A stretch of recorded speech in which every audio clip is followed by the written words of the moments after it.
대전 시립미술관장 선승입니다.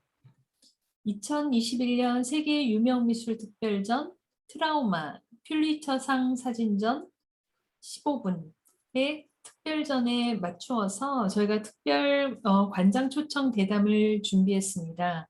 오늘은 트라우마와 예술 그 세 번째 시간으로 차의과대학교의 정수경 교수님을 모셨습니다. 교수님 안녕하세요. 네, 안녕하세요. 반갑습니다. 너무 귀한 시간 내주셔서 감사합니다. 먼저 교수님의 소개를 부탁드립니다. 네, 저에게 이렇게 귀한 대담의 자리를 마련해 주신 선승혜 관장님께 정말 감사를 드리고요.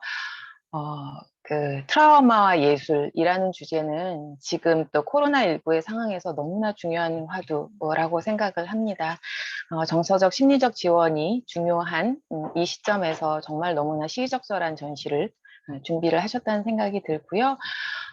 또 제가 지금 재직하고 있는 미술치료학과는 또 바로 그런 의미에서 이 시대의 필요에 부응하는 그런 전공을 교육하고 또 연구하는 그런 학과라고 할 수 있습니다.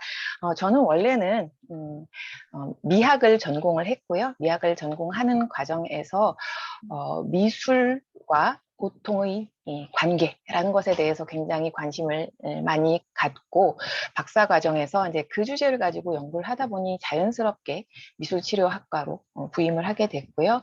거기에서 이제 미술사, 특히 이제 고통의 문제, 그리고 미술은 어떻게 인간의 고통을 다루고 또 치유하는가라는 것을 저는 미술사 중심으로 학생들에게 가르치고 그런 미술사를 통해서 학생들이 미술 치료의 비전을 볼 수 있도록 돕는 그런 역할을 하고 있습니다. 그래서 오늘도 또 선승혜 관장님께서 저에게 미술사를 통해서 또 그런 이야기를 할 수 있으면 좋겠다라고 보내주셔서 흔쾌히 이 자리를 찾게 됐습니다. 그래서 함께 하시는 여러분과 미술사의 사례들 속에서 미술이 어떻게 우리의 마음을 달래고 치유할 수 있는지에 대해서 약간의 팁을 얻어가실 수 있으면 좋은 시간이 될 거라고 생각합니다. 감사합니다. 감사합니다. 그러면 교수님이 오늘 또 특별하게 자료를 준비해 주셨는데요. 아마 자료를 보면서 또 대화를 나누고 질문을 했으면 좋겠습니다. 네, 네 제가 자료를 공유하도록 하겠습니다. 네. 네, 그래서 오늘 제가 준비한 이야기는 트라우마와 예술, 엄밀히 말하면 이제 트라우마와 미술이라고 할 수 있겠고요.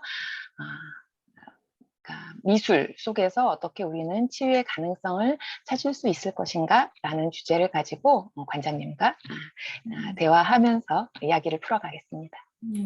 네, 먼저 이제 치유의 가능성이라고 말씀을 해주셨는데요. 네. 아마 여기 밑에 보니까 영어로는 아트 테라피라는 단어를 쓰신 것 같아요. 그래서 여기서 치유라고 한다면 저희가 어떻게 먼저 잠정적으로 이해를 하고 교수님의 말씀을 들으면 좋을까요? 네. 제가 이제 늘 이제 학과 이름은 미술치료학과입니다. 그런데 치료라는 말보다 미술과 관련해서는 치유라는 표현을 예술과 연관해서 더 많이 일상적으로 쓰게 되는 것 같아요.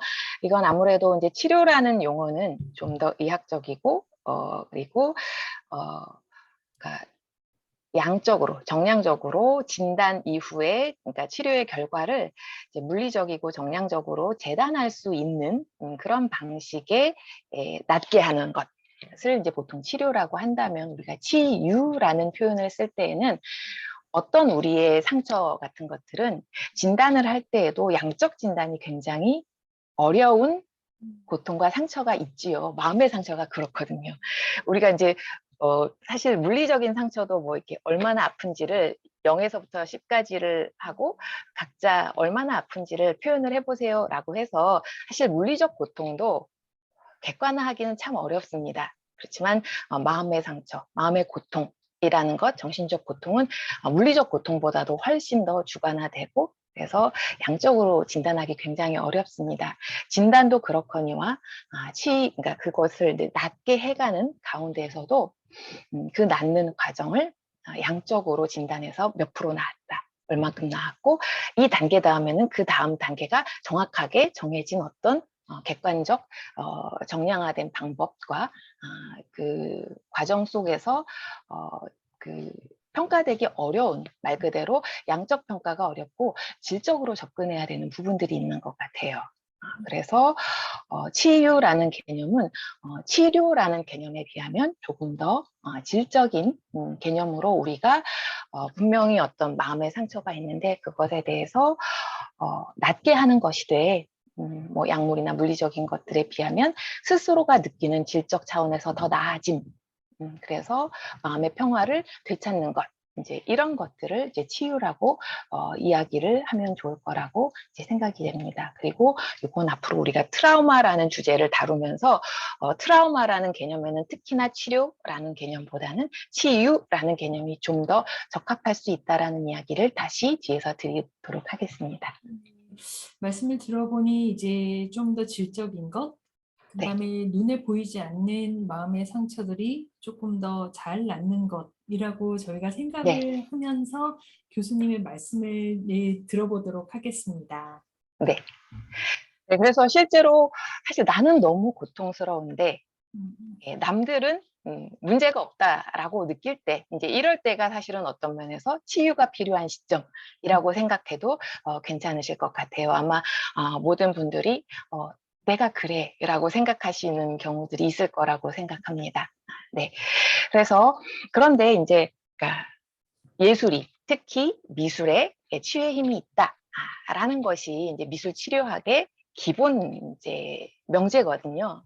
그게 성립해야 미술 치료학이라는 것이 이제 또 성립하는데요.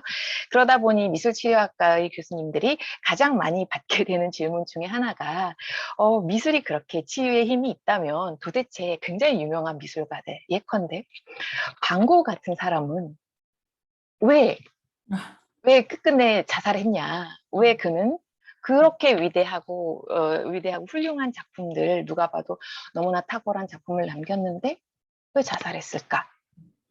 그의 자살은 미술의 치유성에 대한 반대 증거는 혹시 발견은 아닌가?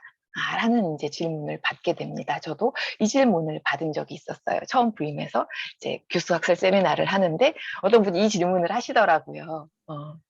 뭐 방고만 자살한 것도 아니고 이후로도 여러분 뭐 몇 년 전에 한가람 미술관에서도 전시가 있었지만 마크로스코 같은 경우도 1970년에 자살로 생을 이제 마감했죠. 굉장히 유명한 화가들이 자살로 생을 마감한 경우가 많았는데 그렇다면 도대체 과연 정말로 미술 창작은 치유성을 가졌다고 말할 수 있겠는가라는 부분을 좀 의심해 볼 수도 있을 것 같습니다. 그런데 그래서 이제 미술이 치유성을 갖는다라는 것은 아주 단순하게 쉽게 접근할 수는 없다라는 것, 모든 미술이 치유적이다라고 단순한 명제를 내놓을 수는 없다라는 것. 그러면 이제 정말로 미술이 치유의 가능성이 있기 위해서는 어떤 조건들이 필요하겠는가? 라는 것들을 우리가 좀 곰곰이 생각해 볼 필요가 있다는 거죠. 거기에 힌트를 제가 하나 드리기 위해서 가지고 온 그림이 반고흐의 이 귀에 붕대를 감고 파이프를 문 자화상 이라는 작품입니다. 관장님, 이 자화상이 언제 어떤 사건 이후에 만들어진 건지 알고 계시죠? 예, 아마 그 방고가 귀를 자르고 네, 아마 이제 했다. 그래서 정서적으로는 아마 상당히 불안했다라고 이해를 하고 있고, 그다음에 아마 이렇게 노란색을 많이 쓰는 이유는 아마 그 병변이 있었기 때문이다라고는 이해하고 있는 것 같아요. 근데 말씀을 듣고 보니 그렇게 그림을 많이 그렸는데 정말 음, 치유의 효과가 있다면 왜 어땠을까? 과연 고거 안에는 치유할 수 있는 것도 있었고 또 그림으로 치유할 수 없는 것이 혹시 공존한 건 아닐까라는 음. 질문이 드는데요. 음. 교수님 어떤가요? 궁금합니다. 네, 굉장히 중요한 부분들, 그러니까 치유할 수 있는 것과 치유할 수 없는 것, 그러니까 미술이 치유할 수 있는 것은 무엇이고 또 치유할 수 없는 것은 무엇인가라는 것은 굉장히 중요한데요. 제가 이 자화상을 가지고 온 것은 이 자화상이 반고흐는 자화상을 참 많이 그린 화가 중에 한 명이죠. 근데 반고흐의 자화상 중에 아이러니하게도 이제 고갱과 다투고 고갱이 떠나는 것을 만류하려다가 고갱은 잡지 못하고 자기 귀를 잡았죠. 귀를 자르고선 그리고서는 이제 치료를 받고 난 직후에 그린 자화상입니다. 그런데 아이러니하게도 반 고흐의 수많은 자화상 중에 이 자화상이 굉장히 평온한 표정을 가지고 있는 안정감 있는 상대적으로는 다른 자화상들을 더 많이 보여드리지 못해서 죄송한데 아마 반 고흐를 조금 찾아보시거나 반 고흐를 좀 이미 좀 보셨다고 하셨으니까요. 반 고흐의 자화상을 좀 아시는 분들은 이 자화상은 그래도 눈빛이 막 되게 이글거리거나 굉장히 황량해 보이지는 않는다는 것을 궁금하시면 좀 찾아보시면 좋을 것 같은데요. 상대적으로 오히려 안정적입니다. 근데 그걸 굉장히 조심스럽게 말을 해야 하는 건데요. 오히려 자해를 한 부분에서도 어느 정도 이해해 볼 수가 있습니다. 이건 그러니까 자해를 권장하기 위한 것은 아니고요. 최근에 들어서 자해하는 아이들을, 청소년들을 이해하는 것에 대한 요청들이 정신의학에서 굉장히 중요하게 다루어지고 있습니다. 자해는 관심을 끌기 위한 것도 아니고 굉장히 극심한 고통이 자해하지 않고서는 견딜 수 없게 할 때, 그리고 그 자해가 자꾸 이제 습성이 되는 이유는 자해를 통해서 신체적 고통을 통해서 정신적 고통이 어느 정도 순간적으로 아마 해소되어 나가는 그런 일시적 효과를 그 고통받는 아이들이 누리고자 하기 때문에 자해가 습관성이 되는 것이거든요. 그만큼 너무나 고통스럽다는 것을 의미하는데 조심스럽게 말씀드리지만 그 부분이 약간은 이제 빠져나가게 하는 그래서 반 고흐 같은 경우도 그러니까 오히려 이 그림이 아이러니하게도 굉장히 평온해 보이는 자화상입니다. 그리고 여기서 이제 말씀드리고 싶었던 것은 우리는 스트레스를 매일매일의 정말 일용할 양식처럼 스트레스를 받으면서 살고 인간은 스트레스를 받으면 우리의 이제 생활 그리고 이제 생명의 리듬이 교란되고 흔들리고 불안정해지는데 그걸 안정화시키고자 하는 근본적인 욕구를 가지고 있는데 항상성의 욕구를 가지고 있는데 이 항상성의 욕구를 충족시키기 위해서는 내가 받은 스트레스를 밖으로 다시 돌려 내보내야만 합니다. 근데 그 내보낼 수 있는 좋은 채널들을 가지고 있느냐 또는 가지고 있지 않느냐에 따라서 사람들은 그 자기의 항상성, 좋은 균형을 유지할 수도 있고 유지하지 않을 수도 있다라는 거죠. 그래서 중요한 건 그 채널을 가질 수 있느냐라는 건데 그리기, 미술은 그런 채널이 되어줄 수 있는데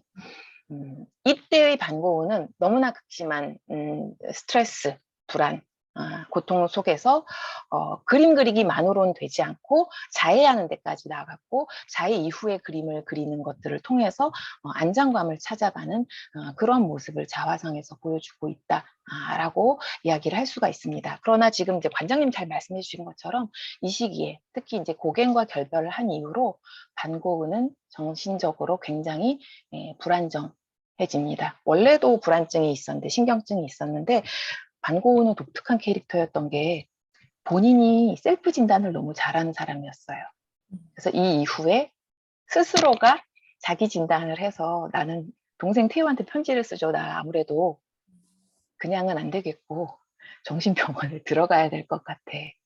이건 굉장히 예외적인 경우잖아요. 스스로가 정신병원에 들어가겠다고 자처하는 사람은 세상에 지금도 잘 없죠. 근데 반 고흐는 이제 그렇게 해서 스스로가 자기의 정신을 돌봐야 한다라는 것, 도움이 필요하다는 걸 굉장히 잘 알았던 사람이었던 겁니다. 그럼에도 불구하고 이제 자살을 했다라는 건 최종적으로는 아주 잘 되지만은 이제 않았다라는 것을 어느 정도는 이제 저희가 볼 수 있는 부분이라고 생각을 합니다. 그래서 근데 이제 말씀을 들으니까 저희가 그게 떠오르는 것 같아요. 그 프로이드가 말한 자기 공격성이라는 게 이제 그 에너지가 네, 어떤 상황에서 밖으로 분출돼야 될 것들이 대상을 못 네, 찾을 경우, 근데 결국 자기를 공격하게 되고, 그렇죠. 자기를 공격하지 않고 예술 작품을 그렸던 그 순간은 이제 네, 찰나나 짧지만 승화가 됐기 때문에 안정화됐지만, 다시 그것을 자기 공격성이 조절이 안 되는 경우는 이제 여러 가지 이제 극단적인 선택을 한다던가 이렇게 되는 것 같아요. 그래서 네, 어떻게 보면은 이제 그림을 그렸던 그 순간들은 그러니까 이게 완전한 치유다라는 것이 무엇인지는 잘 모르겠지만 그 순간은 승화되고 그러니까 이제 어떤 이런 것들이 치유되는 그런 순간이 아니었나라는 연상이 됩니다. 네. 네, 실제로 이제 말 그대로 내보낼 수 있는, 그러니까 대상이라고 지금 잘 말씀해 주셨는데요. 그러니까 바깥으로 이제 내보낼 수 있는, 이제 그게 이제, 공격성, 이라고 이야기를 하는데, 이제 그냥 공격성을 날 것으로 내보내면 되게 위험한 것이고요. 그렇기 때문에 프로이트는 이제 말 그대로 공격적으로 뭐 얘를 때리거나, 이렇게 막 휘두르거나, 이제 이런 것들이 사회적으로 용인될 수 있는 방식으로 나가는 것을 이제 승화라고 이야기를 했고, 예술가들이 작업하는 방식이 손 감각을, 손을 이용을 해서 그림을 붓질을 하거나 또는 조각을 하거나 하는 것들이 그런 어떤 스트레스를 내보내는 방식이 승화될 수 있는 가장 좋은 케이스라고 이제 봤던 거죠. 그리고 실제로 반 고흐 같은 경우도 제가 요 세 작품을 보여드리는 건 반 고흐가 선교사로, 전도사로 화가로 겸임을 하면서 벨기에 니렌 지방에 있었을 때만 하더라도 이런 그림을 그렸습니다. 근데 여기서 주목해 볼 부분은 사실은 요것 때문에 제가 넣은 거고요. 등불. 그 다음에 이제 파리로 와서 테오에게 좀 이제 얹혀 살 때 시절의 그림인데 이거 굉장히 유명한 그림이죠. 그 시절의 그림에서 제가 주목해서 보기를 원하는 부분은 공간감입니다. 제법 안정적인 공간감을 갖고 있어요. 그러다가 요 시기가 고갱과 같이 지내면서 굉장히 고갱하고 굉장히 경합을 많이 하면서 이렇게 굉장히 친한 사이, 한동안 가까운 사이였지만 친하다기보다 굉장히 경쟁도 심하고 스트레스가 점점 이제 쌓여가는 이제 그러면서 불안증이 심해지면서 변화하는 부분이 하나는 등불의 묘사가 완전히 달라지고요. 두 번째로 공간의 안정감을 그림이 이제 상실을 하게 됩니다. 그래서 그림에서도 이제 반 고흐의 밤의 카페 같은 경우는 불안증이 굉장히 고도화되어 있는 이제 그런 모습을 보여주는 작품이라고 할 수 있어요. 그래서 아르레 있었던 시기가 굉장히 심리적인 고통이 심했고 그 결과 스스로가 정신병원, 요양원으로 들어가기를 선택했던 시기였다면 작품에 있어서 반 고흐의 황금기가 되는 것은 오히려 그 다음 시기였다고 할 수가 있습니다. 그랬을 때 자살 최종적인 끝이 자살이었다고 해서 반 고흐에게 있어서 미술 창작이 치유성이 없었는가? 그렇게 보기는 어렵다. 특히 요양원에 들어가서 보여주는 반 고흐 그림의 변화와 발전의 양상이라는 것은 그에게 있어서 미술 창작이라는 것이 얼마나 그에게 힐링이 되는, 그러니까 치유가 되는 것이었는지를 굉장히 잘 보여주는데요. 제가 여러분에게 보여드리려고 가지고 온 것은 이제 바로 같은 해의 작품이지만 그림의 양상이 굉장히 많이 달라져 있는 노란 하늘과 태양이 있는 올리브 숲이라는 작품이에요.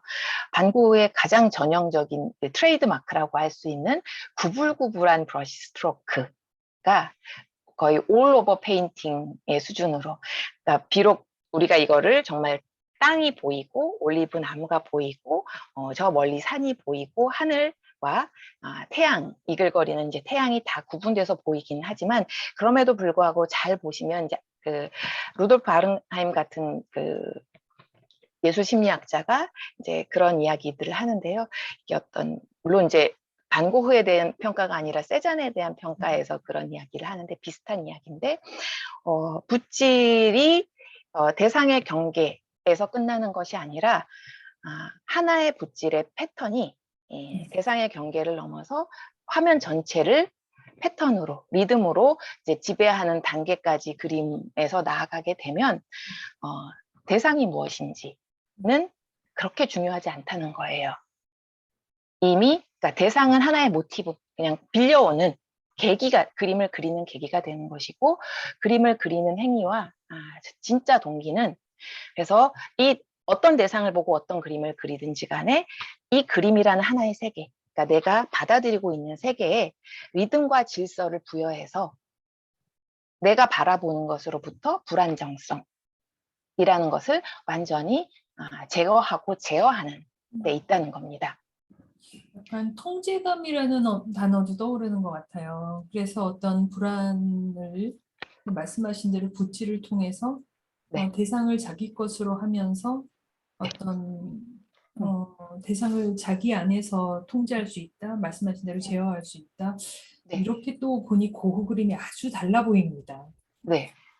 그래서 그러니까 저희가 왜 또 스트레스 받을 때 그냥 무작정 무턱대고 계속 운동장 걷다 보면 사실은 처음에는 무슨 생각을 하면서 걷지만 나중엔 생각도 없어지는데 굉장히 마음의 평온을 찾을 때가 있거든요. 그런 어떤 리드미컬한 반복적인 행위들은 그 자체가 우리가 스트레스를 받으면서 잃어버렸던 몸의 좋은 리듬이라는 것들을 이제 회복시켜 주는데, 이제 자크라칸 같은 경우도 화가의 붓질은 바로 이제 불안을 잠재우고 그런 리듬을 찾아가는 이제 행위라고 이제 이야기를 하기도 합니다. 그래서 이런 그림에서는 그런 리드미컬한 자기 나름의 캔버스라는 세계에 질서를 부여하는 것에 굉장히 성공하고 있다.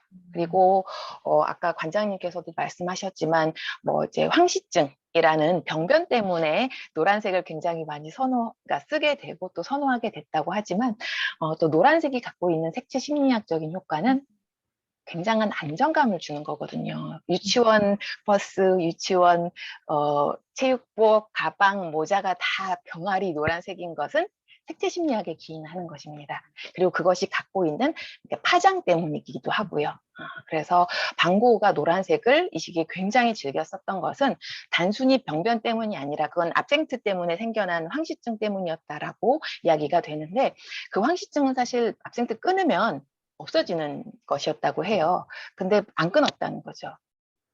한편으로는 약간 즐기지 않았을까. 오히려 노랗게 보이는 세상 가운데서, 또 그리고 노랗게 세상을 재현하는 가운데서 심리적 안정감을 찾았지 않았을까. 이건 물론 추정입니다. 그러나 그렇게 해석할 수 있을 만큼, 합리적으로 추론해 볼 수 있을 만큼 유독 노란색을 굉장히 선호했고요. 노란색의 선호, 그걸 통해서 보는 사람도 굉장히 리드미컬하면서 따뜻하고, 그래서 굉장히 역동적인 선임에도 불구하고 그 선이 특정 부위에만 사용된 게 아니라 올 오버 페인팅으로 사용됐기 때문에 불안정한 게 아니라, 분명히 이 시기에 이 그림을 그렸을 때 반 고흐의 심리는 불안정한데 우리가 그림에서는 그렇게 느껴지지 않는다는 거예요.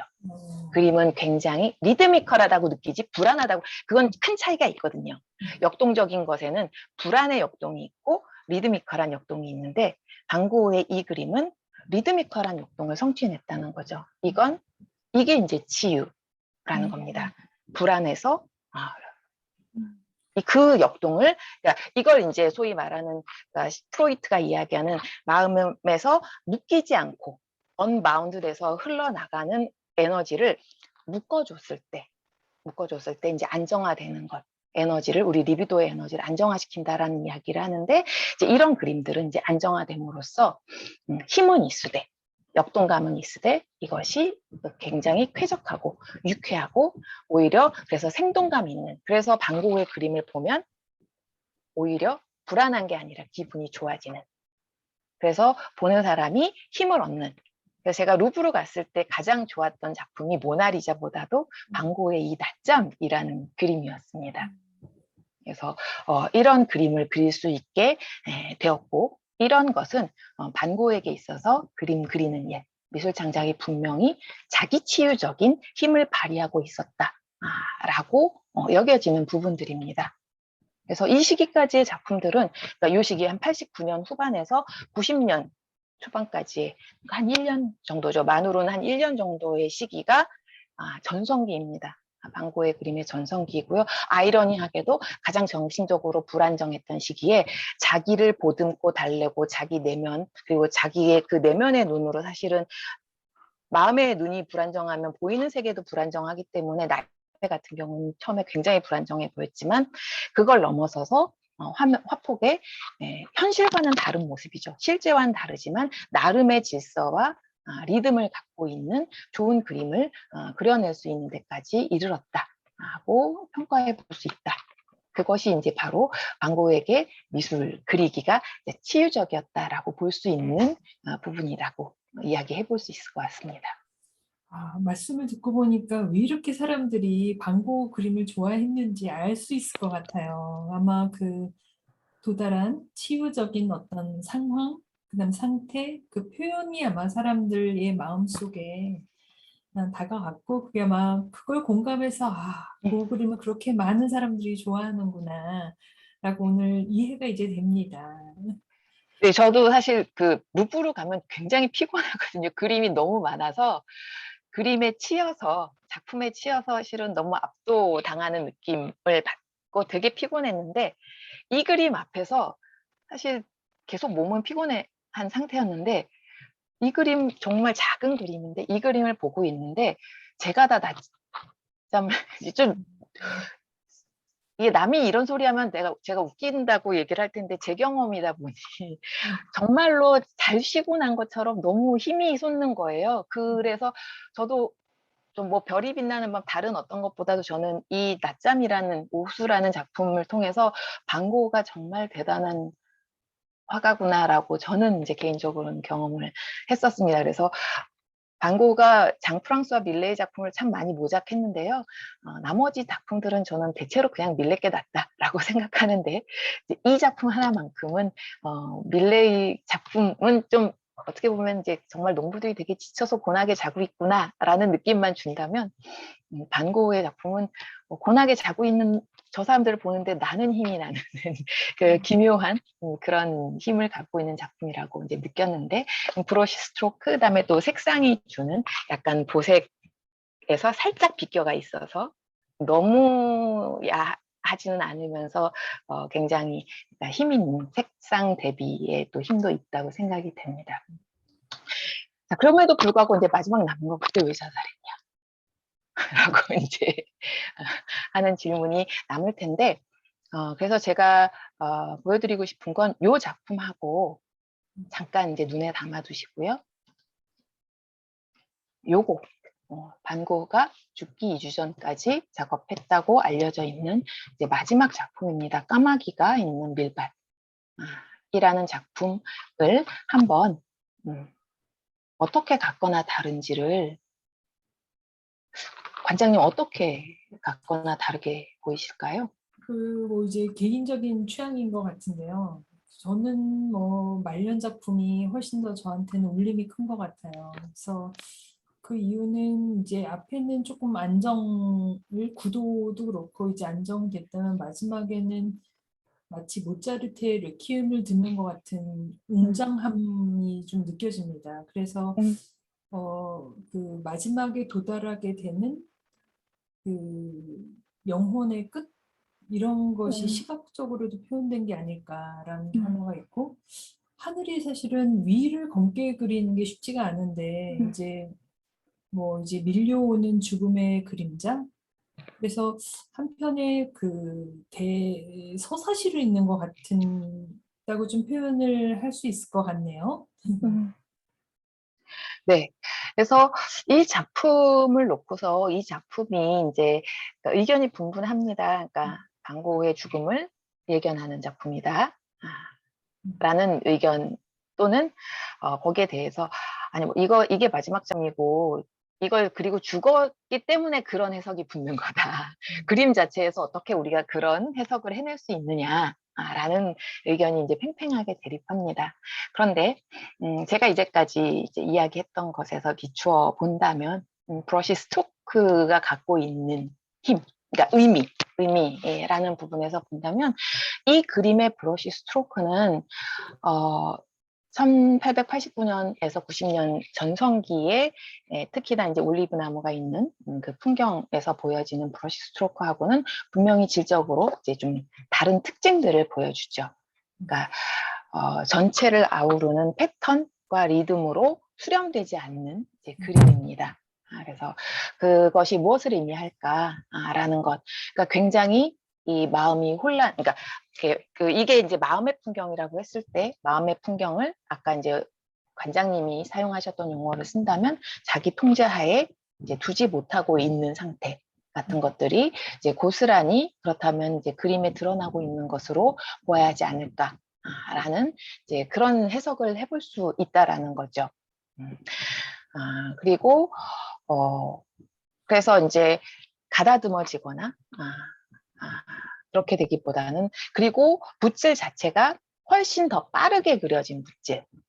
그러니까 붓을 떼지 않고 훨씬 더 많은 것들을 이제 그려진 붓질입니다. 그만큼 마음이 훨씬 더 많이 쫓기고 급하게 이제 그려진 그림이라는 것들이 그 바로 같은 해이지만 반 고흐가 이 그림을 그릴 때는 마음의 안정성이 다시 현저히 떨어져 있었다. 라는 것을 그림이 분명히 이제 보여준다는 거죠. 그 원인이 무엇이었는지에 대해서는 이제 반 고흐의 전기 같은 것에서 왜 이제 영화로도 나왔던 반 고흐 그림들로 이렇게 애니메이션 반 고흐를 보면 약간 좀 닥터 가시에게 많은 탓을 돌리고 있지요. 이제 반 고흐가 자살했던 총도 가시 박사의 총이었기 때문에 어떻게 그럴 수 있었는가 그 원인을 가시 박사의 왜 고명딸이 반 고흐를 좋아해서 결혼하겠다고 하니까 훌륭한 예술가로서 인정하는 것과 사위로 드리는 것 사이에서의 갈등이 그로 하여금 권총을 일부러 뭐 이렇게 했다 뭐 이런 음모론도 뭐 있긴 한데요. 뭐 그런 것들은 확인하기는 어렵습니다. 그러나 원인이 무엇이었건 마음의 안정성을 다시 현저하게 상실을 한 어떤 일이 있지 않았을까라는 예상을 해보게 하는 거죠. 물론 미술치료학의 관점에서 보면 이러면 안 됩니다. 하나의 그림을 놓고 어떤 사람의 심리를 진단하는 건 굉장히 위험한 일입니다. 네. 그렇게 하지 않습니다.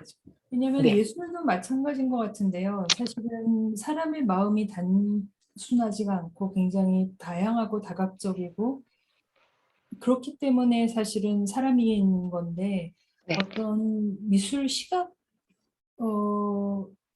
미술이 놀라운 것은 다양한 해석이 가능한 것 같아요. 그래서 이거 하나를 보고 네. 뭐 불안했다, 불안했다 말한다기보다는 막 다양한 해석이 가능하기 때문에 좋은 것 같다는 지금 맞습니다. 생각에 교수님 말씀에 이제 너무너무 이제 공감이 됩니다. 네. 그리고 사실은 반 고흐가 만약에 자살하지 않고 이 그림 그린 날 다음 날은 다시 아몬드 나무, 해바라기 같은 그런 그림을 사실은 그렸을 수도 있습니다. 그렇잖아요. 저희가 마음이 바닥까지 떨어졌다가도 또 잘 추스리고 올라와서 살기도 하거든요. 근데 결과적으로 반 고흐는 이러고 나서 2주 후에 자살했기 때문에 사람들이 이것이 그의 이제 마음의 상태가 이렇게 내려가면서 바닥을 치고 이제 죽음에 이르렀다라고 얘기를 하고 이게 그래서 마치 예고장 같은 작품이다라고 이야기를 하는 건데요. 그거는 사실은 결과를 보고 답을 꿰어 맞추는 부분. 그런 면에서 관장님 말씀처럼 그냥 하나의 해석일 뿐이지 받쳐진 정답 같은 해석은 아니라고 이야기를 할 수 있습니다. 그럼에도 불구하고 브러쉬 스트로크가 달라지는 것들은 유의할 필요가 있습니다. 이거는 뭐 예를 들어 저는 이제 아이들 이제 거의 다 키웠지만 어린 아이들을 키우면서 아이들의 그림을 볼 때 내 애가 어떤 식으로 늘 그림을 그려라는 늘 보여주는 패턴은 사실 크게 그렇게 염려하지 않아도 되지만 내 아이의 그림이 변화가 있을 때는 그 변화의 추이에는 좀 주목을 할 필요가 있습니다.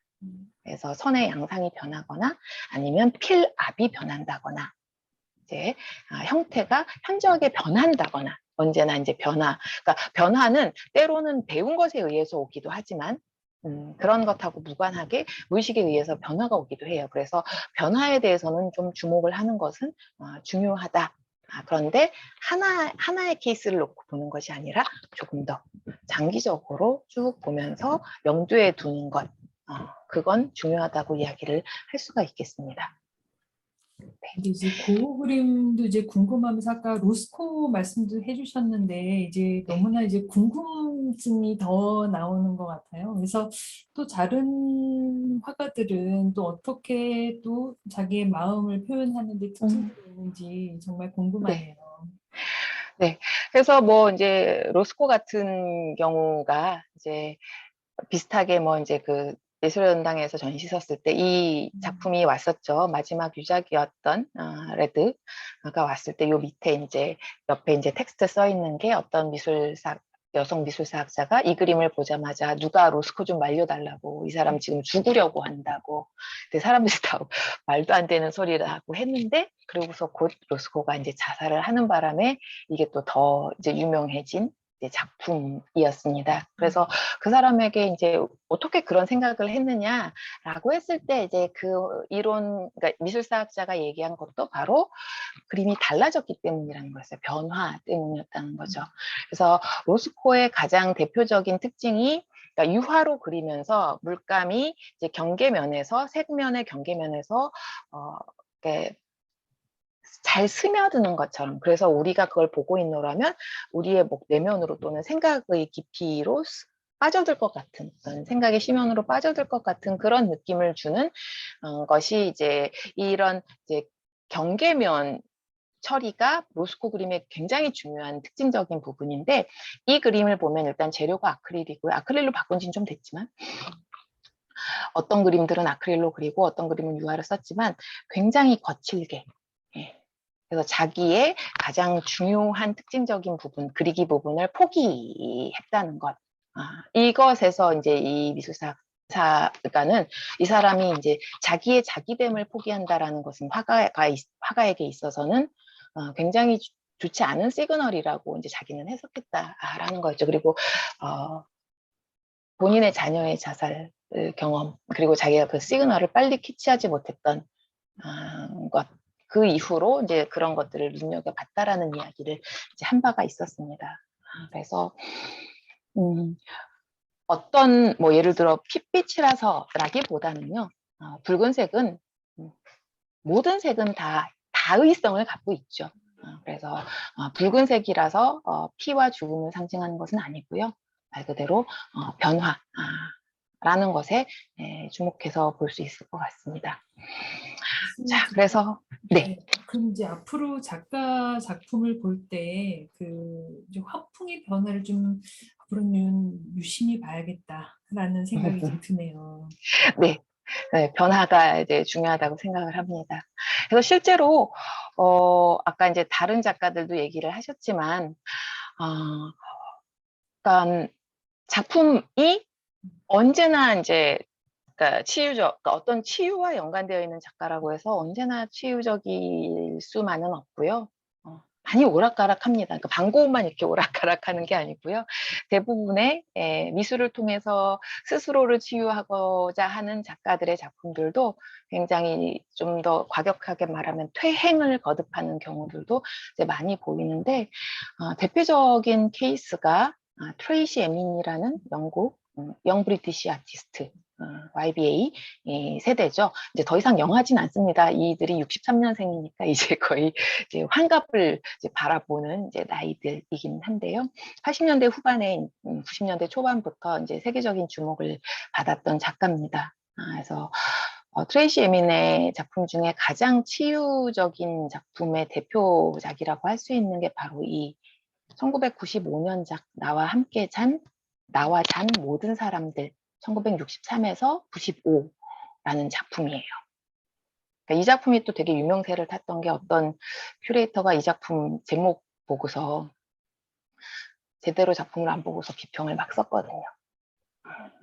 저 안에 이제 이름이 잔뜩 써 있는 걸 보고 참 많은 사람들이랑 잔 게 참 자랑이다. 뭐 이런 식으로 좀 되게 선정적으로 비평을 썼는데 작품을 제대로 보지 않고 비평을 쓴 거라 이제 역사의 오명을 길이길이 이제 남기게 되기도 했습니다. 그런데 이제 이 작품 같은 경우는 한 2인용 텐트 3면의 바깥으로 둘러서 요거를 못 본 거죠. 마지막에 저쪽 뒤에 두 면만 보고 나와 같이 잔 모든 사람들 하고 63에서 95인데 트레이시 에민이 63년생이니까 사실 태어날 때부터잖아요. 아기 때부터 지금까지 함께 잔 사람들. 그래서 아내를 보면 실제로 이제 아기 때 자기를 길러줬던 할머니부터 부모, 그리고 실은 트레이시 에미는 그 이민 노동자 부모를 둔 영국의 그 가난한 노동자 계급의 딸로 태어나서 부모가 다 이제 일을 하러 나간 사이에 할머니하고 지내다가 제대로 돌봄을 받지 못하면서 10대 초반에 성폭행을 당하고 임신을 하고 낙태를 하고 이러면서부터 굉장히 큰 트라우마를 겪고 고통을 겪고 약간 자포자기하고 알코올릭이 되고 또 문란한 성생활을 하고 또다시 이제 성폭행 당하고 임신하고 낙태하고 이러기를 반복하는 이제 그런 망가진 삶을 살고 있다가 사라 루카스라는 작가가 트레이시 에민이 갖고 있는 재능을 보고 그 데미안 허스트에게 또 소개를 해요. 그 바람에 이제 골드스미스에 이제 같이 들어가게 되고 그러면서 영 브리티시 아티스트에 합류하면서 이제 작가로서 성장을 하게 됩니다. 그러면서 이제 미술을 통해서 자기 삶을 그러니까 자기 트라우마를 대면하고 그걸 극복해 나가는 노력을 하게 되고 그 노력 가운데서 가장 성공적인 작품이었던 것이 바로 이 나와 잔 모든 사람들인데요. 트라우마를 극복하는 데 있어서 굉장히 중요한 조건 중에 하나는 트라우마, 상처를 준 원사건을 대면하는 것입니다. 재대면하는, 마주 대할 수 있어야 하는데 굉장히 힘든 일이죠. 왜냐하면 너무나 고통스러운 일이기 때문에 굉장히 힘든 일입니다. 그런데 그걸 그냥 이름 끄적끄적거리는 것도 아니고 이건 아플리케 작품이에요. 천을 오려서 그 위에 또 바느질을 해서 한 땀 한 땀 바느질로 자기를 돌봐줬던 할머니, 자기를 성폭행했던 사람, 자기가 또 그 와중에 사랑했던 사람, 자기 뱃속에 있다가 빛을 보지 못하고 죽은 아이들의 태명, 친구들, 자기를 수렁에서 끌어내준 동료 작가들의 이름이 다 아플리케로 되어 있고 중간중간 그런 스토리들을 적었습니다. 그리고 밑에 굉장히 중요한 결단을 적었죠.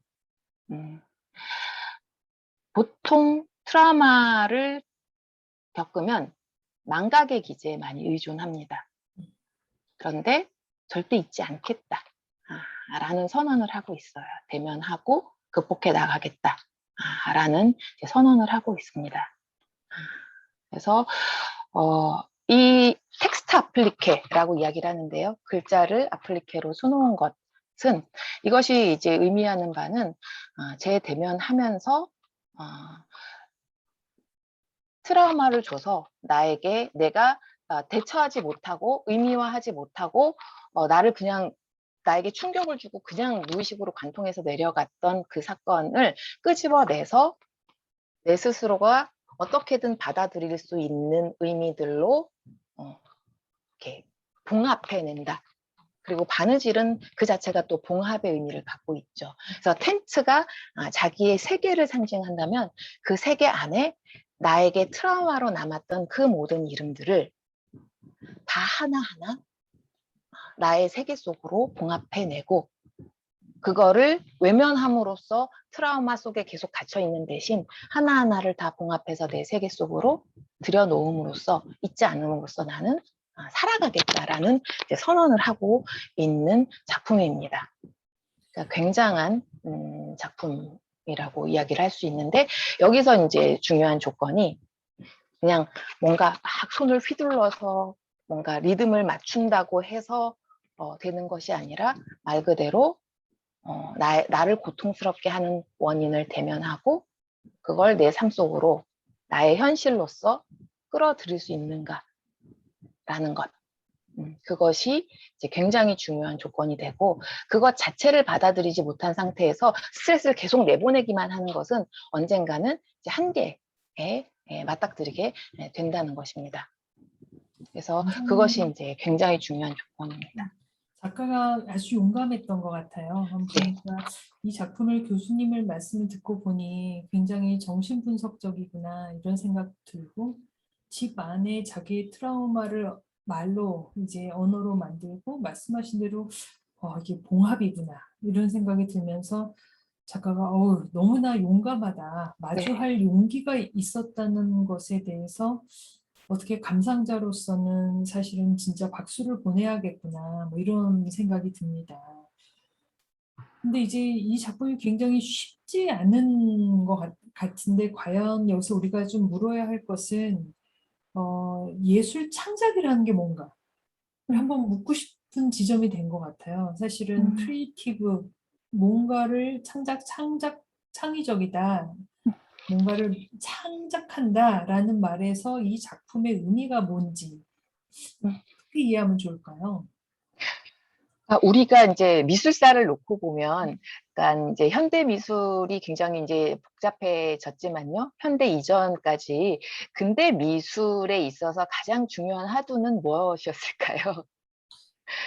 이 미술에 개, 네. 있어서 제 생각에 화두는 아직도 계속되고 있다고 생각을 하는데 인간이 왜 예술을 하는가라는 것이 가장 중요한 질문인 것 같아요. 그게 음, 정근대가 됐던 근대가 됐던 포스트 모던이 됐던 그 시대에 맞게 계속 예술을 하고 있고 음, 그 시대의 질문을 계속하고 있고 또 그 시대에 뭔가 만들고 있는 게 제일 좀 음, 놀라운 일이고 뭐 음, 이게 창작이라는 말로 할지 뭐 모방이라는 말로 할지 여러 가지 용어를 쓰지만 왜 만들고 있는지 이게 음, 정말 제 생각에는 그게 제일 화두가 아닐까 생각을 합니다. 뭐 정근대 음, 근대 그래서 굳이 구별을 한다면 정근대보다 근대에서는 개인에 대한 질문, 그다음에 개인의 감정에 대한 의문과 표현, 그다음 마음에 대한 탐구, 그 조금 더 훨씬 주관으로 들어간 경향이 많아지고 있고, 음, 또 그게 예술로도 표현이 되고 있고, 음, 그다음에 개인의 발견이 아닐까 저는 이렇게 생각합니다. 네. 지금 관장님께서 주신 질문이 이제 정신의학자였던 임상이었던 자크라강도 똑같이 던졌던 질문이었죠. 그림이란 무엇인가에 대한 생각을 좀 바꿔야 하지 않겠는가? 그러니까 전통적으로는 그냥 있는 객관을 어, 굉장히 탁월한 손기술을 보여주기 위해 옮겨놓는 것으로 생각했으나 그게 일정 수준에 이르고 난 다음엔 그러면 특히 이제 사진이 생기고 난 다음에라면 도대체 그림은 왜 그리는가? 라고 질문을 한다면 여전히 그림 그리는 사람은 그런 과시를 위해서 그림을 그리는 것은 아닐 것이다. 라고 생각을 했을 때, 이제 외적 리얼리즘으로부터 그러니까 사진 이후에 그리기의 화두는 심적 리얼리즘, 그러니까 내적 리얼리즘의 문제. 예, 그러니까 실제로 어, 내가 바라보는 세계를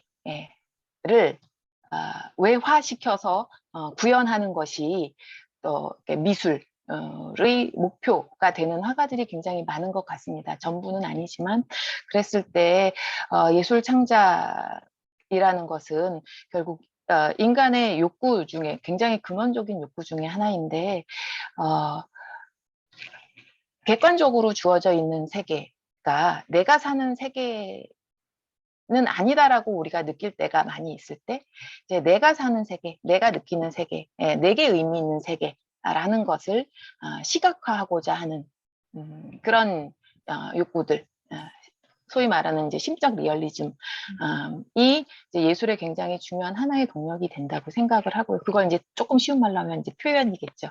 이제 표현일 거고요. 그리고 어, 그런 것이 시각화되어서 성취되었을 때 느끼는 안정감. 그래서 어, 락강은 그리기에 가장 중요한 그림의 가장 중요한 기능이 그것이 주는 안정감이라고.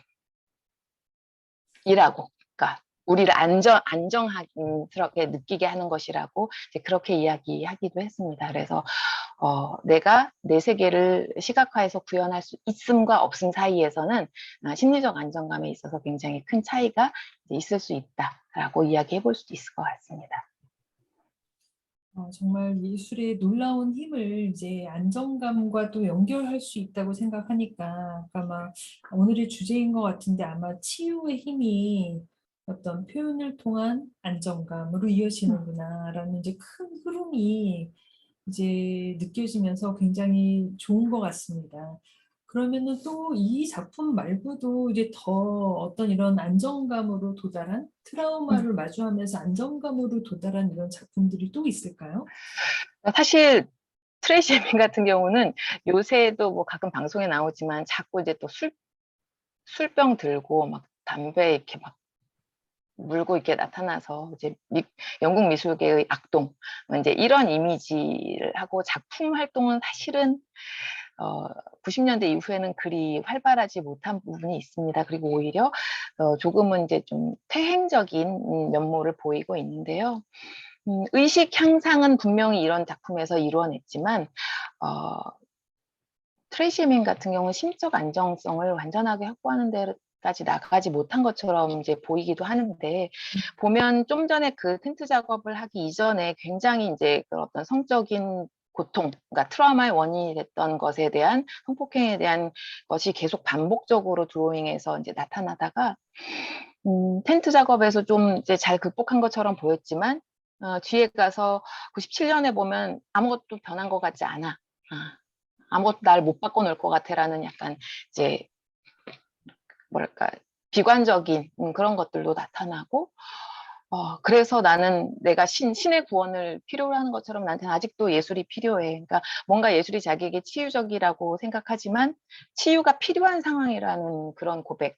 그러니까 그건 무슨 얘기냐면 계속 트레이시 민 같은 경우는 의식이 향상됐다가도 다시 퇴행하고, 그러니까 다시 트라우마적인 원사건의 충격에 다시 자꾸 사로잡히는 이제 그런 일들을 겪으면서 치유의 어려움을 겪는데, 여기서 되게 중요하게 2단계를 잘 넘어갔던 작가, 음. 제가 가장 손꼽는 작가는 루이스 부르주아입니다. 근데 이제 여기서 되게 중요하게 얘기를 해야 되는 건요. 루이스 부르주아가 1911년 크리스마스 태생이고요. 그리고 2010년에 사망했습니다. 그러니까 정말 100세를 살았어요. 100세를. 저도 그런데 제일 좋아하는 작가이고 네, 말년의 모습의 그 할머니의 귀여운 모습은 정말 너무나 인상적인 것 같아요. 정말 에너지 넘치시는 할머니. 말년에도 다른 작가들을 위해서 정말 많이 헌신하고 집에서 아트 세미나 계속 하셨던 분이잖아요. 굉장히 대단하고 에민도 참 많이 이렇게 챙겼던, 트레이시 에민하고 2010년에 마지막 전시를 같이 하기도 했었습니다. 작고하던 해. 그런데 가장 제가 탁월한 성공작이라고 꼽는 게 99년작이면요. 몇 살 때인가요? 11년생이 99년에 만든 작품이면 거의 90세가 다 되어서야 어떤 이제 고지에 그러니까 정말 치유라는 것이 어느 정도 정말 완성의 단계에 이르렀다라고 말할 수 있었던, 근데 트라우마를 겪은 나이는 11살 정도였거든요. 그러면 한 70년 이상의 세월이 그런 어떤 미술 활동을, 근데 미술 활동을 한 건 30살 정도부터였으니까 한 50년의 세월이 걸렸다. 쉽지 않다. 왜? 지금 앞에서 봤던 것들을 다 종합해서 생각하시면 돼요. 단순하게 그린다고 저절로 치유되지 않습니다. 붓질의 패턴을 얻는 것은 잠시 마음을 누그러뜨려 주지만 언제건 다시 마음의 불안이, 더 큰 불안이 엄습하거나 근본적인 것들에 대한 생각, 의식 향상이 도와주지 않는다면 그걸로는 부족하고, 의식 향상이 충분히 계속 지속적으로 얻어질 수 있는 안정적인 삶의 조건이 또 얻어지지 않으면 그 또한 계속 갈 수가 없으면 다시 무너지기 쉬운 것이, 트라우마는 그만큼 어려운 고통입니다. 그래서 루이스 브로주아조차 쉽지 않았죠. 이렇게 귀여웠던, 명품 옷밖에 안 입었다고 하죠. 뭐 샤넬 뭐 이런 굉장히 부잣집 딸이었습니다. 그래서 집에 가정교사도 두고, 근데 그게 사달이 돼서 아버지가 입주 가정교사하고 불륜에 빠지고 그걸 목도하게 되고, 그걸 어머니에게 말했는데 어머니가 수수방관한 모습에서 아버지에게서도 그러니까 충격을 받고, 어머니의 그 모습에서도 이제 큰 충격을 받아요. 어머니 상도 이제 거기서 이제 깨지게 되는 거죠. 그래서 복합적인 이제 트라우마를 이제 겪으면서 여성성에 대한 고민이 작업에서 드러나게 됩니다. 그래서 이 집 여성 시리즈는 여성으로서의 자아에 대한 고통, 무력감. 그래서 그러니까 하우스와이프라는 말 우리 많이 쓰잖아요. 주부. 집 여인이라는 건 여성의 정체성. 얼굴이 우리 보통 아이디 카드에 나오는 누구인가를 알려주는 건데 그 정체성을 드러내는 부분이 그냥 집으로 대체돼 있어요. 가정주부일 뿐인 거죠. 그래서 집을 잃으면 정체성도 잃는 것 같은. 어머니는 그렇기 때문에 아버지의 불륜을 눈감아했던 거거든요. 집을 떠나서 여성들이 할 수 있는 게 없어요. 그러다 보니 능력을 상징하는 손은 아예 없거나 퇴화돼 있고, 그러면서 여성의 생식기 같은 것들만 굉장히 시각화돼. 이건 이제 너무나 그게 이제 충격을 주는 요소였기 때문에 이제 생긴 부분일 테고요. 이런 이제 작업들을 이제 하는데, 그나마 이제 이런 작업들로 할 수 있었던 건 그가 프랑스로 유학 와 있던 그러니까 미술사학자를 만나서 정말 좋은 남편을 만나서 정말 안정적인 결혼 생활을 하게 되면서 의식 향상을 이끌어낼 수 있는 안정성의 조건을 획득을 합니다. 근데 본인이 스스로 그걸 원했고요. 결혼한 남편에 대한 평가가 이 사람이라면 결혼 생활 절대 안 깨질 것 같았다. 뭐 이런 그 후기가 있어요. 그러면서 그리고 굉장히 성차별 없고 열린 그 사유를 갖고 있는 남편을 만나서 아들을 하나 낳고 두 아들을 입양하고, 그래서 아들만 셋, 집에 남자만 넷, 이런 놀라운 본인까지 5명의 이제 가족을 이루면서 끊임없이 모성, 여성성을 화두로 이제 작업을 하면서 루이스 브루조아는 스스로가 아테이즈 힐링이라는 표현을 써가면서 자기 치유를 위해서 작업을 했죠. 그럼에도 불구하고 초기에는 상처받은 것들, 그러니까 굉장히 모든 것이 다 소녀라는 주제를 떠올려도 자기 소녀 시기에 받았던 그 충격적인, 목도했던 충격적인 그 장면, 불륜의 장면으로 인해서 남성 성기밖에 떠오르지 않는, 떨칠 수 없는 원사건의 이제 흔적들이 작업으로 나오거나, 아니면 아버지에 대한 분노로 아버지를 갈기갈기 찢어버리는 Destruction of Father. 그래서 아버지에 대한 공격성을 작품으로 표출하는 단계, 이건 분노를 발산하는 그런 이제 단계들을 보여주다가 마망에 이르면 제가 볼 때는 말 그대로 좀 다른 차원의 예술의 치유성으로 이제 나아간다라고 말씀을 드릴 수가 있는데, 자, 제가 좀 말이 많아서 시간이 좀 길어져서 죄송합니다. 45분은 지났네요. 근데 마망은 그냥 불어로 그냥 엄마잖아요. 어머니도 아니고 마더도 아니고 마망, 애기들이 부르는 엄마인데, 그의 그런 마망을 나타내기 위해서 하필 거미, 그것도 귀여운 애기 거미도 아니고 정말 굉장히 강철, 그 창 같은, 날카롭고 뾰족하고 찔리면 죽을 것 같은 날카로운 다리 8개를 가진 거미를 가지고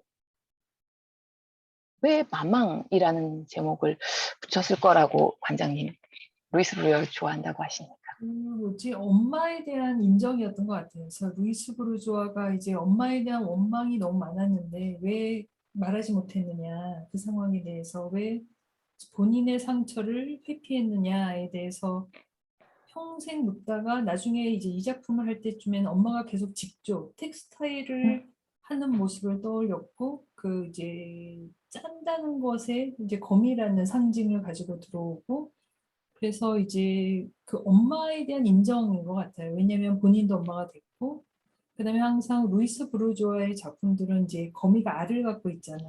그래서 이제 참 쉽지가 않은데 이제 그 저희가 일렉트라 컴플렉스라고도 하듯이 딸이 엄마에 대한 감정이 굉장히 쉽지가 않은 것을 진짜 예술 작품을 승화한 것 같아요. 이 작품을 보면. 그리고 이게 승화라고 느껴지는 건 전 세계에서 루이스 부르주아의 작품을 거미 이 마망이라는 작품을 전 세계 사람들이 좋아하고 우리나라에도 있잖아요. 한남동 가면 이제 볼 수가 있죠. 그런 것처럼 그런 아마 보편적인 감정이 있는 게 아닐까라고 생각이 들었습니다. 그다음에 네. 짠다라는 거는 사실은 아주 그 원시 시대부터 뭐 현대까지 굉장히 여성을 상징하는 어떤 행동, 아까 말씀하신 대로 행동 패턴 같은 건 것 같아요. 그래서 그게 그냥 텍스타일을 보여주면 너무 직설적인데 이제 거미라는 것으로 또 거미도 작은 거미도 아니고 엄청 커요. 그리고 굉장히 강한 거미로 이제 표현된 게 아닌가 뭐 이런 생각이 들었습니다. 네. 네, 맞습니다. 이게 이 작품이 사실 루이스 브로주아를 8순이 넘은 루이스 브로주아를 굉장히 이제 유명하게 그래서 그 페미니즘 아티스트 사이에서 뜨려면 오래 살아야 된다. 게릴라 걸스가 이제 강령 중에 하나로 인정받으려면 오래 살아야 된다는 희화된 그런 말을 남기기도 했는데요. 지금 이제 관장님께서 말씀해 주신 거에 더해서 이 작품은 저는 볼 때마다 약간 울컥하고 이렇게 감동적이라고 느끼는 게 이 작품에서 이제 거미라는 걸 택해서 이런 조형으로 형상하기까지 부르주아는 어머니가 된다는 것에 대해서 얼마나 엎치락 뒤치락 굉장히 많은 서로 상호 모순적인 생각들.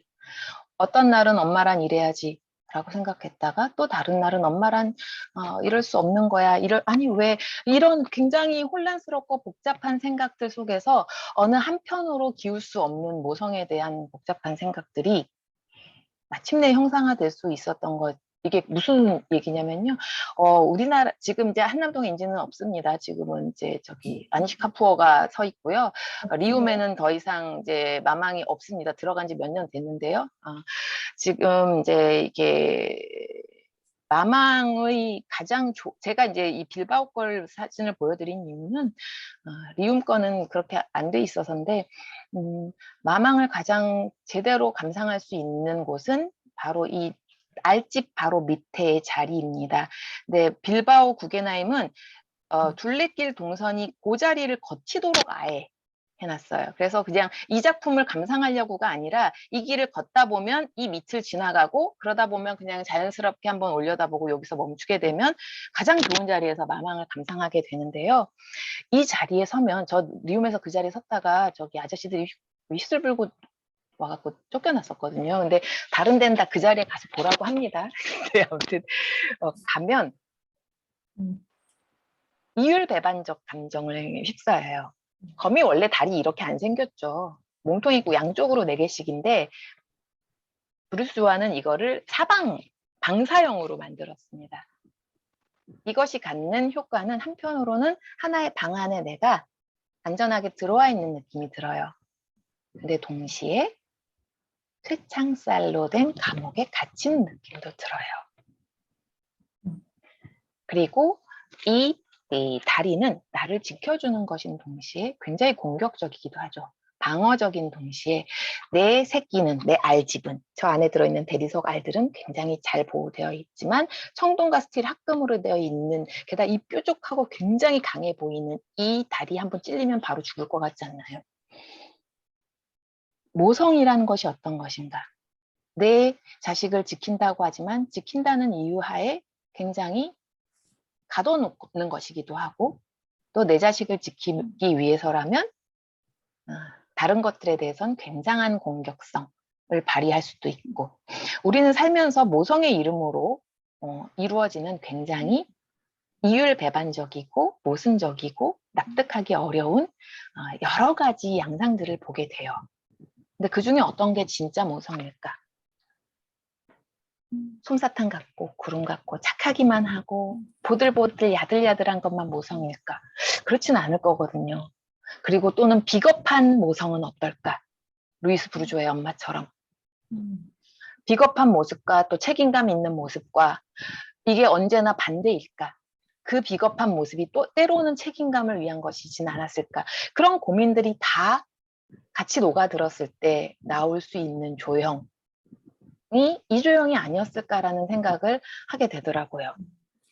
그래서 역시 제가 보니까 루이스 브로조와 작품은 이 작품만 가지고도 저희가 아마 심포지움을 다시 해야 될 정도로 풍부한 작품인 것 같아요. 그래서 지금 이제 말씀을 듣다 보니 아마 이것은 따로 한번 우리가 한번 여러 과연 이제 우리가 뭘 느껴야 될까? 그다음 지금 우리는 뭘 느끼고 있을까? 한번 자리를 만들어 보고 싶다는 생각이 네. 들었습니다. 그래서 네. 그래서 이제 정리를 해야 될 시간인데요. 그래서 그런 의미에서, 그러니까 말 그대로 굉장한 의식 향상의 단계가 조형으로 완벽하게 구현되어 있는 더할 나위 없는 걸작이 마망이다. 라고 이제 평가할 수 있을 것 같고요. 그러나 그 다음에도 이건 또 리움에 있는 작품인데요. 루이스 부르주아는 여성이라는 존재가 갈갈이 찢겨지고 분열되고 그래서 늘 타인의 시선, 거울에 비춰지는 모습으로 보이는 것의 고통을 여전히 이제 느끼면서 그걸 형상화하는 작업도 많이 했고요. 그러면서도 이 부분이 전 되게 중요하다고 생각합니다. 2007년에 이제 탄생이라는 작업, 요 시기부터 붉은색 물감을 써서 약간 수채화로 부드럽게 색채 드로잉을 하기 시작을 하는데 이 작품이 이제 탄생입니다.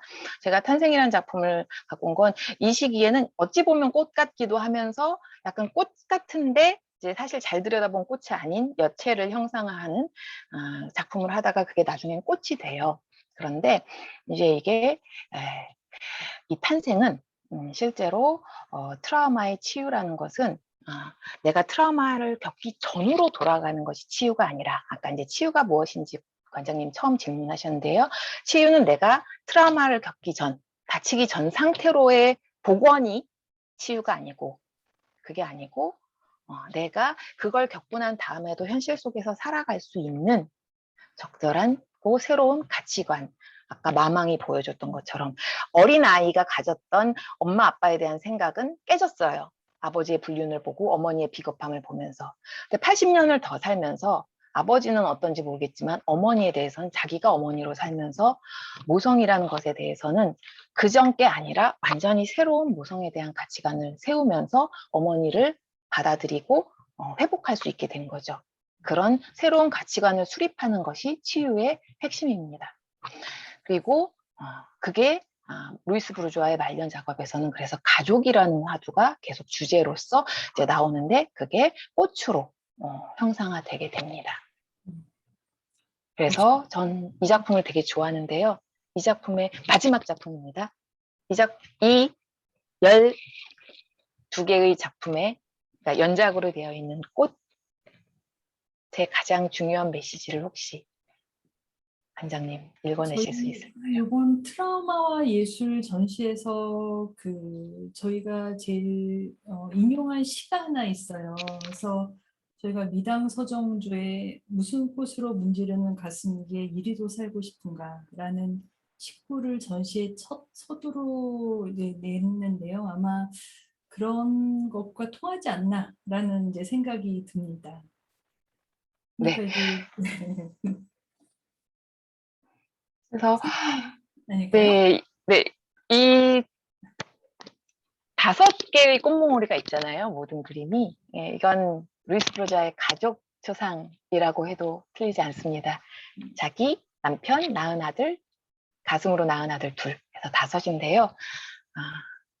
루이스 브로자의 이 꽃 연작은 이것 말고 다른 걸 보더라도 어떤 그림도 5송이가 다 활짝 펴 있지 않습니다. 전 굉장히 이 그림을 볼 때도 울컥해요. 어떻게 피어나는 것이 좋을까? 5수로 구성되어 있는 한 다발의 가족 꽃송이는 어떻게 피어나는 게 좋을까요? 하나만 활짝, 나머지는 이렇게 시들, 또는 4개가 활짝 피기 위해 하나가 쪼그라드는, 참 많은 생각을 하게 합니다. 그리고 이 그림을 그리면서 99의 루이스 부르주아는 99이 되도록 하나의 생각을 정하지 못하고 계속 생각을 했을 것 같아요. 그린다는 건 미술 치유적인 관점에서 본다면 그린다는 건 단순히 대상을 옮겨놓는 게 아니라 이렇게 생각을 끌어내는 행위. 그것이 드로잉, 그리기라고 말할 수 있을 것 같고요. 미술은 바로 이런 생각을 끌어내면서 그리는 가운데 마음을 정돈하고 또 마음을 달래고 그래서 살아갈 수 있는 새로운 더 나은 가치관을 찾아가게 해주는 그런 과정이 아닐까라고 생각을 합니다. 짧게 준비한다고 생각했는데 너무 길어져서 죄송하고 들어주셔서 감사합니다. 오늘 이제 교수님 말씀을 이제 저희가 듣고 보니 정말 예술이 또 미술이 치유의 가능성이 아주 다양하게 있는 것 같습니다. 그래서 아마 이렇게 긴 시간 동안 좋은 작품을로 저희들께 예술의 미술의 치유의 가능성에 대해서 말씀해 주셔서 너무 감사합니다. 그리고 아마 오늘 이 대담은 많은 분들이 온라인을 통해서 이제 다시 보실 수가 있을 것 같아요. 그래서 이 이야기가 끝이 아니라 이것을 시작으로 트라우마와 예술의 관계에 대해서 더 많은 가능성들이 확장됐으면 좋겠습니다. 교수님, 오늘 이 자리에 함께 해주신 여러분들께 인사 말씀 부탁드립니다. 네, 그 좋은 전시와 연관돼서 또 마련된 좋은 대담 자리에 함께 해주셔서 또 이 자리에 의미를 더해주셔서 너무나 감사드립니다. 미술은 꼭 이렇게 작가들처럼 굉장한 솜씨를 갖고 있지 않다 하더라도 말 그대로 그냥 연필 하나 들어서 또는 색연필 한 자루를 들어서 끄적거리는 것만으로도 지금 다 보여드린 것처럼 자기만의 생각과 자기 마음을 정리를 하고 할 수 있는 굉장한 힘을 가지고 있다고 생각해요. 그래서 나는 그림을 잘 못 그리는데 나는 미술에 소질이 없는데 이런 생각보다는 그냥 우리 안에 있는 내 손에 있는 그리고 싶어하는 감각의 힘을 믿으시고 그 감각을 사용하는 가운데서 마음의 평안을 또 생각의 정리를 해보시면 좋을 것 같다고 생각합니다. 너무 감사합니다. 여러분, 오늘 이 자리에서 오랫동안 함께 해주셔서 너무 감사합니다. 오늘은 2021년 대전시립미술관이 주최하는 2021년 세계유명미술특별전 트라우마 퓰리처상 사진전 그리고 15분 연계 행사 관장 초청 대담 차의과학대학교의 정수경 교수님과 함께했습니다. 대전시립미술관장 선승이었습니다. 여러분 감사합니다. 감사합니다.